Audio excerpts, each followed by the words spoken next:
अस्सलाम वालेकुम dear students, welcome to our channel. Dear students, आज हम क्लास 9 केमिस्ट्री का पहला चैप्टर यानी फंडामेंटल ऑफ केमिस्ट्री स्टार्ट करने जा रहे हैं। तो डियर स्टूडेंट्स, सबसे पहले हमें ये जानना ज़रूरी है कि केमिस्ट्री क्या होती है। तो हम केमिस्ट्री की डिफिनीशन कुछ इस तरह कर सकते हैं कि the branch of science which deal with the study of matter. Science की वो ब्रांच जो मैटर की मुताले पर मुश्तमिल होती है, इसको हम कह सकते हैं केमिस्ट्री। डियर स्टूडेंट्स, मैटर क्या होगा, मैटर क्या होती है, मैटर क्या है, मैटर क्या होगा। मैटर के लिए दो कंडीशन आपने सेटिस्फाई करने हैं, एक मास और दूसरा स्पेस घेर लेना एक चीज़ का। यह हमारे साथ होती है मैटर, और मैटर की स्ट्रक्चर, इसकी कंपोजिशन, इसकी प्रॉपर्टीज और इसकी रिएक्शन की स्टडी को क्या हम कह सकते हैं केमिस्ट्री। तो डियर स्टूडेंट, आपके ज़हन में एक सवाल पैदा होगा कि स्ट्रक्चर क्या होता है। तो हमारे साथ अगर हम स्ट्रक्चर की डिफिनेशन करें तो हमने यहाँ पर लिखा भी है, special arrangement of atoms in a molecule. एक मॉलिक्यूल में एटम की स्पेशल अरेंजमेंट या एक मॉलिक्यूल में एटम्स की 3D यानी 3 डायमेंशनल अरेंजमेंट को हम स्ट्रक्चर कहते हैं। अगर हम वाटर की बात करें, वाटर की स्ट्रक्चर की बात करें, तो वाटर का जो फार्मूला है हमारे साथ है H2O। वाटर में 2 हाइड्रोजन एक ऑक्सीजन होता है।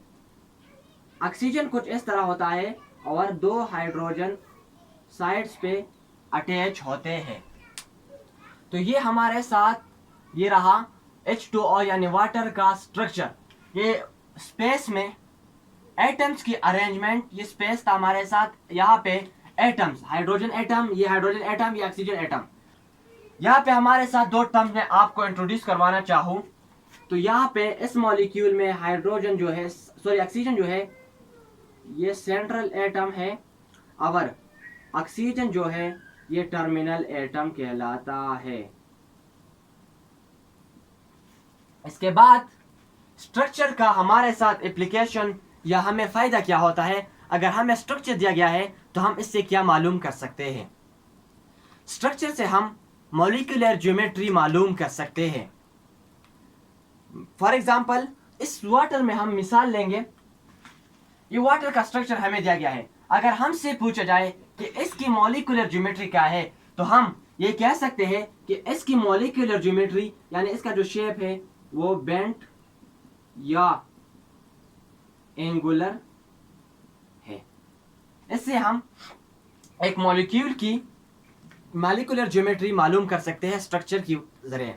अगर हमें स्ट्रक्चर दिया जाता है और हमें कहा जाता है कि आप इसकी मॉलिक्यूलर ज्योमेट्री का नाम दें, तो हम बिल्कुल बआसानी ये लिख सकते हैं। इसके बाद अगर हम स्ट्रक्चर का कुछ बैकग्राउंड स्टडी करना चाहे, स्ट्रक्चर का कंसेप्ट किसने दिया था, हम ये स्टडी करना चाहे, तो हमें बहुत सा उम्दा इल्म यहाँ पे मिलता है।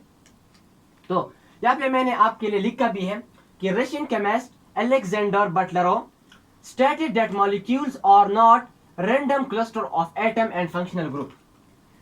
एक रशियन केमिस्ट था जिसका नाम अलेक्जेंडर बटलरोव था।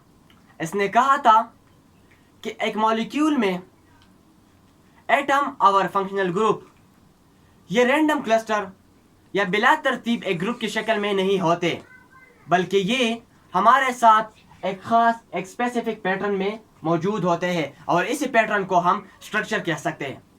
तो डियर स्टूडेंट, यहाँ पे एक टर्म्स मैंने लिखा है, फंक्शनल ग्रुप का लफ्ज आया है। फंक्शनल ग्रुप हमारे साथ क्या होता है, एक मॉलिक्यूल का रिएक्टिव पार्ट फंक्शनल ग्रुप कहलाता है।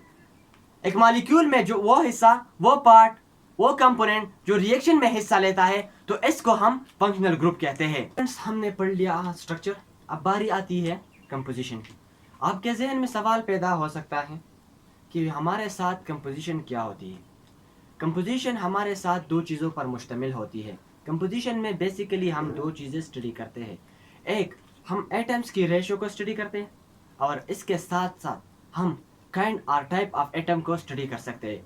हम अगर डिफिनीशन करना चाहे कंपोजिशन की, तो हमारे साथ कंपोजिशन आती है ratio and type of atoms in a molecule of a chemical substance। एक केमिकल सब्सटेंस की एक मॉलिक्यूल में एटम्स की रेशो और इसकी किस्म यानी टाइप और काइंड, इसको हम कंपोजिशन कहते हैं। कंपोजिशन हमें क्या फ़ायदा देता है? अगर हम किसी चीज़ की कंपोजिशन मालूम करें तो हमें क्या फ़ायदा मिलेगा? यहाँ पे मैंने लिखा है composition determines the properties of substance. Composition से हमें एक सब्सटेंस की प्रॉपर्टीज मालूम होती है। एक चीज़ की प्रॉपर्टीज को अगर हमने मालूम करना है तो हमें क्या स्टडी करना है? हमें कंपोजिशन स्टडी करना है। अगर हमने किसी सब्सटेंस की मॉलिक्यूलर ज्योमेट्री स्टडी करनी है तो हमने क्या स्टडी करना है? हमने structure of that substance study करना है। अगर हम यहाँ पे वाटर की एग्जांपल तो हमने स्ट्रक्चर पे डिफाइन की। अगर हम अब डिफाइन करना चाहे कंपोजिशन की, किस चीज़ की? वाटर की। तो वाटर में हम रेशो फर्स्ट डिफाइन करते हैं, तो हाइड्रोजन टू ऑक्सीजन जो रेशो है ये 2:1 आएगा। ये रहा रेशो। यहाँ पे रेशो तब्दील करें। फॉर एग्जाम्पल मैं यहाँ पे लिखता हूँ H2O2। मैंने क्या किया? 2:1 से तब्दील करके 2:2 कर दिया, लेकिन अब वाटर नहीं रहा। अब ये क्या बना? इसको हम कहते हैं हाइड्रोजन पर ऑक्साइड। हाइड्रोजन पर ऑक्साइड हमारे साथ एक लिक्विड होती है जो बाजी लोग बालों पे लगाकर बालों का कलर चेंज करते हैं, यानी येलोविश कलर ये देता है। हाइड्रोजन ने स्ट्रक्चर को डिफाइन किया, इसकी एक्सप्लेनेशन हमने की, फिर कंपोजिशन को डिफाइन किया, कंपोजिशन की एक्सप्लेनेशन मैंने की। अब प्रॉपर्टीज हम कहाँ से डिटरमाइन करते हैं? प्रॉपर्टीज हम डिटरमाइन करते हैं किस चीज से? कंपोजिशन से। और प्रॉपर्टीज हमारे साथ प्रॉपर्टीज क्या होती है? प्रॉपर्टीज की अगर डिफिनीशन में करना चाहूँ तो प्रॉपर्टीज मैंने यहाँ पे लिखा है specific characteristic of a particular substance. एक खास सब्सटेंस की एक खास खसूसियत को हम प्रॉपर्टी कह सकते हैं। प्रॉपर्टीज को हम दो कैटेगरीज में डिफाइन करते हैं, एक केमिकल प्रॉपर्टीज और एक फिजिकल प्रॉपर्टीज। तो दोनों को आपने जानना होगा। सबसे पहले हम डिफाइन करते हैं क्या? Chemical properties. केमिकल प्रॉपर्टीज वो प्रॉपर्टी जो एक केमिकल रिएक्शन में ऑब्जर्व होते हैं। हम एक केमिकल रिएक्शन कर रहे हैं और हमने एक खास खसूसियत, एक खास सब्सटेंस की हमने ऑब्जर्व की। डियर स्टूडेंट्स, दूसरे नंबर पे हमारे साथ आता है फिजिकल प्रॉपर्टीज। अगर हम डिफिनेशन करना चाहे तो फिजिकल प्रॉपर्टीज हमारे साथ वो प्रॉपर्टीज है which can be observed and measured without chemical reaction। एक केमिकल रिएक्शन के बगैर हम एक सब्सटेंस की जो प्रॉपर्टी ऑब्जर्व और मेजर यानी मालूम कर सकते हैं, इसको हम फिजिकल प्रॉपर्टीज कह सकते हैं। केमिकल प्रॉपर्टीज की एग्जांपल हम अगर बताना चाहे तो रिएक्टिविटी केमिकल प्रॉपर्टी है। आपके जहन में सवाल पैदा होगा कि रिएक्टिविटी क्या है? The ability of a substance to react is called reactivity. या एक सब्सटेंस की जलने की सलाहियत को हम फ्लेमेबिलिटी कह सकते हैं। और इसी के बाद तेजाबियत की सलाहियत को हम क्या कह सकते हैं? एसिडिटी कह सकते हैं। नेचर में 3 किस्म के सब्सटेंस पाए जाते हैं। एक को हम एसिड कहते हैं, दूसरे को न्यूट्रल कहते हैं और तीसरे को बेस कहते हैं। हमें कैसा पता चलेगा कि कौन सा सब्सटेंस एसिड है, कौन सा न्यूट्रल है और कौन सा बेसिक है? तो इसके लिए हम एक टेस्ट करते हैं, इसको हम कहते हैं पीएच टेस्ट। और ये पीएच टेस्ट किस तरह होता है? हमारे साथ बाजार में एक कागज मिलता है, स्मॉल साइज का एक छोटा सा कागज मिलता है जिसे हम कहते हैं पीएच पेपर। इस पीएच पेपर के जरिए हम मालूम कर सकते हैं कि आया ये सब्सटेंस एसिडिक है, बेसिक है या न्यूट्रल है। तो किस तरह हम मालूम कर सकते हैं? हमने एक बीकर में इस सब्सटेंस का थोड़ा सा हिस्सा लेना है। फिर यहाँ पे मैंने इस सब्सटेंस को यहाँ पे एक बीकर में लिया। अगर ये सब्सटेंस इसमें मौजूद है, मिसाल के तौर पे यहाँ पे मैंने वाटर लिया। क्या लिया है? वाटर। यहाँ पे मैंने वाटर लिए हैं। अब मैं क्या करूंगा? इस पीएच पेपर को, ये क्या है? PH paper. इस पीएच पेपर को मैं इसमें डुबो दूंगा। फिर इसमें कलर दिए होते हैं, जो कलर इसने दिया हम इसके साथ इसका पीएच मैच करते हैं कि कौन सा पीएच है इसका, और ये एसिडिक है, बेसिक है, न्यूट्रल है। वैल्यूज 0 से स्टार्ट होकर 14 तक होते हैं। तो पहले 0 से लेकर 6 तक ये जो है ये एसिड होते हैं, 0 से 6 तक एसिड, और 7 वाला न्यूट्रल, और 8 से 14 तक बेसिक होते हैं। इसके बाद हम फिजिकल प्रॉपर्टीज की एग्जांपल बताए तो डेंसिटी है, हमारे साथ कलर है एक सब्सटेंस की, इसकी मेल्टिंग पॉइंट है, बॉइलिंग पॉइंट है, ये हमारे साथ फिजिकल प्रॉपर्टीज में आते हैं। अगर हम वाटर की एग्जांपल को यहाँ पे लिखना चाहे, यहाँ पे एक्सप्लेन करना चाहे तो हमारे साथ क्या होता है, हमारे साथ सबसे पहले वाटर रिएक्टिविटी बहुत कम है, वाटर की रिएक्टिविटी बहुत ज़्यादा कम है, वाटर फ्लेमेबल नहीं। आपने अगर एक्सपेरिमेंट किया है, आपने कभी आग में पानी को जलाया नहीं होगा, क्योंकि वाटर की ये एबिलिटी नहीं है कि वो जल जाए, इसकी फ्लेमेबिलिटी बिल्कुल ज़ीरो है। इसके बाद टॉक्सिसिटी, वाटर टॉक्सिक नहीं है, वाटर में जहरीलापन नहीं है। अगर वाटर टॉक्सिक होता तो हम अगर वाटर को पीते फिर हमें जन्नत में जाना पड़ता था। फिर वाटर टॉक्सिक नहीं है, वाटर एसिडिक नहीं है, वाटर न्यूट्रल है, वाटर बेसिक भी नहीं है, वाटर न्यूट्रल है जिसका पीएच 7 है। आपसे पूछा जा सकता है कि वाटर का पीएच क्या है, तो आपका जवाब क्या होना चाहिए, वाटर का पीएच 7 होता है और ये न्यूट्रल होता है। इसके बाद वाटर की डेंसिटी को हम डिफाइन करना चाहे तो वाटर की डेंसिटी है 1 ग्राम पर सेंटीमीटर क्यूब। इसके बाद वाटर की colour, water is colourless, water का कोई रंग नहीं है। बॉइलिंग पॉइंट, वाटर की बॉइलिंग पॉइंट क्या है, वाटर 100 डिग्री सेल्सियस पे बॉयल होता है, तो वाटर की मेल्टिंग पॉइंट वैसे नहीं होती है, आइस की होती है, फिर 0 डिग्री सेल्सियस में वो मेल्ट होता है।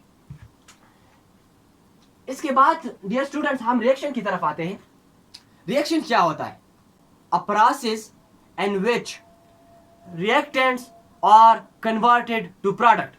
रिएक्टेंट प्रोडक्ट को तब्दील करने वाले अमल को हम रिएक्शन कहते हैं। रिएक्शन बेसिकली हमारे साथ दो किस्म के हैं, हमारे साथ रिएक्शन दो किस्म के होते हैं, एक एक्सोथर्मिक होता है, एक एंडोथर्मिक होता है।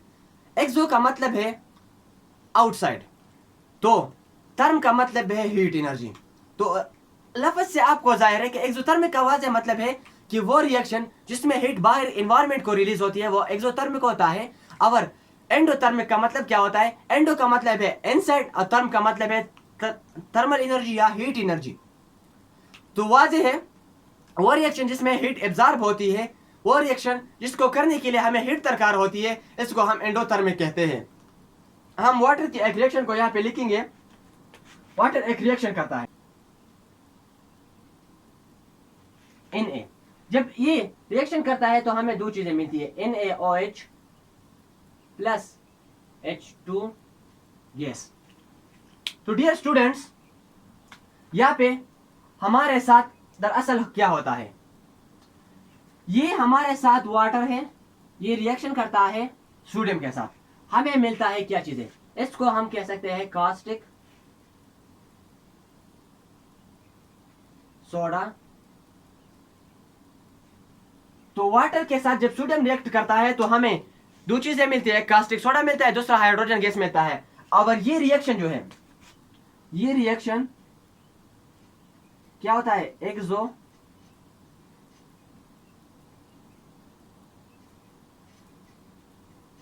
ये रिएक्शन एक्सोथर्मिक होता है। मतलब क्या है, ये हीट को रिलीज करता है। और वैसे कहा जाता है अगर आपने ये रिएक्शन करना है तो आपने सेफ्टी, फुल तरीके से सेफ्टी को आपने प्रोवाइड करना होगा, वरना आपको डैमेज हो सकता है। डियर स्टूडेंट्स हमारा आज का लेक्चर यानी इंट्रोडक्शन ऑफ केमिस्ट्री यानी डिफिनीशन ऑफ केमिस्ट्री यहाँ पे ख़त्म होती है। हमारा आज का लेक्चर का मतलब सिर्फ यही था कि मैं आपको समझा सकूं बेसिकली केमिस्ट्री क्या है। हमने यहाँ पे पढ़ा केमिस्ट्री क्या है, केमिस्ट्री की डिफिनीशन हमने पढ़ी, इसके एग्जाम्पल को हमने हर एक लिहाज से हमने डिस्क्राइब किया।